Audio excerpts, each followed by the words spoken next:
वंदे लोकतिलकं साततवार्ता विभूषणं अमर कृतिश्चारणं प्रबुद्धं लोकजीवनं प्रणय प्रमथ जागदीपनं वंदे जीवन जीवनं सत्पुरुषोत्तम। जय गुरु।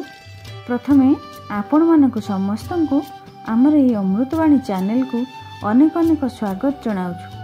आज आलोचना रखी जे इष्टवृत्ति करने समय क्यों कथा सब चिंता करने उचित आउ क्यों कथा सब चिंता करने अनुचित, किपरि भाव सठिक पद्धति रे इष्टवृत्ति करवा। परम दयाल श्री श्री ठाकुर सत दीक्षा आम ग्रहण करिछे, सत मंत्र ग्रहण करिछे। परिवार परिवेश पारिपार्श्विक समस्तंकर मंगल पाई यजन जाजन इष्टवृत्ति करुछे।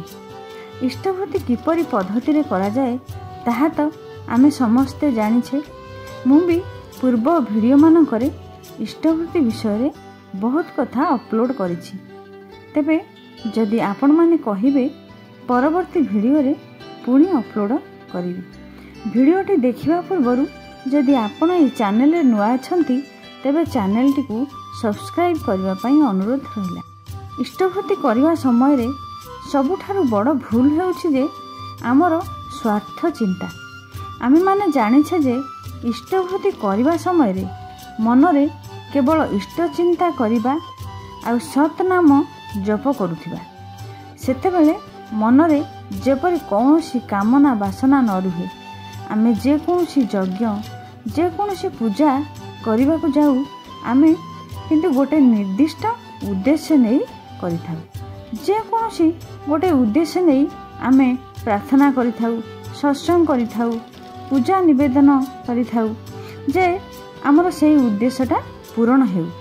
जेते जाग यज्ञ पूजा प्रार्थना उपवास प्रभृति आमे करिथाउ सबुथिरे किंतु आमर स्वार्थ चिंताटा सबुबेले आगरे थाए जे आमर कामना बासना किपरि पूर्ण हेबो।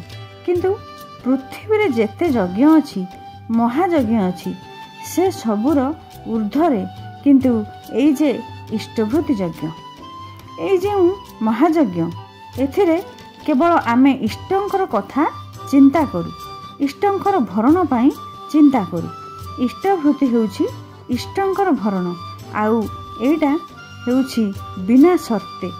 एथिरे इच्छा आकांक्षा किछि नाही।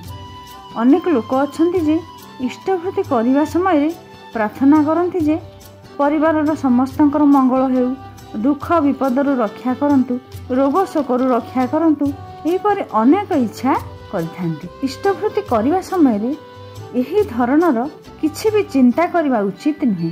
कारण इष्ट माने मंगल आउ वृत्ति माने भरण।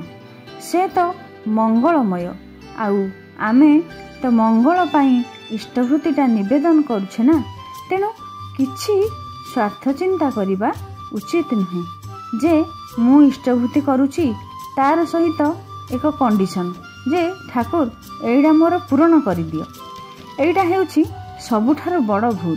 हाँ, आमे आमर जहा किछि ठाकुरन को जणाइबार अछि मागिबार अछि सेटा आमे अलगा समय रे प्रणामी देई ठाकुरन को जणाई परिबा। केउ काम रे जाउछंती, गाड़ी किणुछंती, नुआ करी किछि आरंभ करूछंती, जे कोनोसी परिस्थिति रे जे कोनोसी क्षेत्र रे आपण जदि प्रणामी देई ठाकुरन को विनती करिवे ताहाले आपण अनुभव करि परिबे तांकर उपस्थिति को, उपलब्धि करि परिबे तांकर सत्ता को। श्री श्री ठाकुर कहछन्ती जे ईश्वरन को कौनसी प्रलुब्ध कर नाही जे तुमको आमे एइटा देउछु आमर एई कामटा करि दियो। स्वार्थ चिंता करिबा फलरे आमे किछि तो पाउनी, इष्टवृत्ति करिबाटा किंतु आमर व्यर्थ हो जाए। इष्टवृत्ति करिबार जे मूल उद्देश्य ताहा व्यर्थ हो जाए। तापरे इष्टवृत्ति करिबा समय रे कोन चिंता करिबा उचित। इष्टवृत्ति करिबा बेले प्रथमे नाम ध्यान करिबा परे स्वतः अनुज्ञाटा किंतु निश्चिंत भावे पाठ करिबा उचित। स्वतः अनुज्ञा माने तो समस्ते जानिछंती जे कोटा कहंती जे मु अक्रोधी, मु अमानी, मु निरलस, काम लोभ जीति बसी ए सब जो अच्छी स्वतः अनुज्ञा बोली कहते। आपणक दीक्षापत्र रे स्वतः अनुज्ञा बोली लेखा होईछि। जदि आपण दीक्षापत्रटी को हजेई देइछंती जदि आपण दीक्षापत्रटी को हजेई देइछंती तेबे आपणक ऋतिक दादांक ठारू संग्रह करंतु आ निश्चिंत भावे पाठ करंतु। स्वतः अनुज्ञाटा हेउछि कोन ना आमर पवित्रीकरण, पवित्र प्रतिज्ञा। आमे जे कौनसी पूजा करने को गले आमे कौन करूँ ना प्रथमे आचमन करूँ, अर्थात प्रथमे आमे शुद्ध हो जाऊ, पवित्र हो जाऊ। सेहीपरि एही स्वतः अनुज्ञाटा पाठ करिबाटा निहाती प्रयोजनीय। तापरे बारंबार सबुदिन एही स्वतः अनुज्ञारे जहाँ सब अच्छी ताकू कहिबा द्वारा आमे धीरे धीरे सेहीपरि होई उठिबा। आमे श्री श्री ठाकुरଙ୍କ पाखरे संकल्प कले भी आमे एहीपरि हेबा। श्री श्री रामकृष्ण देव कहिसेंती जे मनुष्य जेउटा भावे, जेउटा करे, जेउटा बोले सेटा करू करू से ताहा ही हो जाए।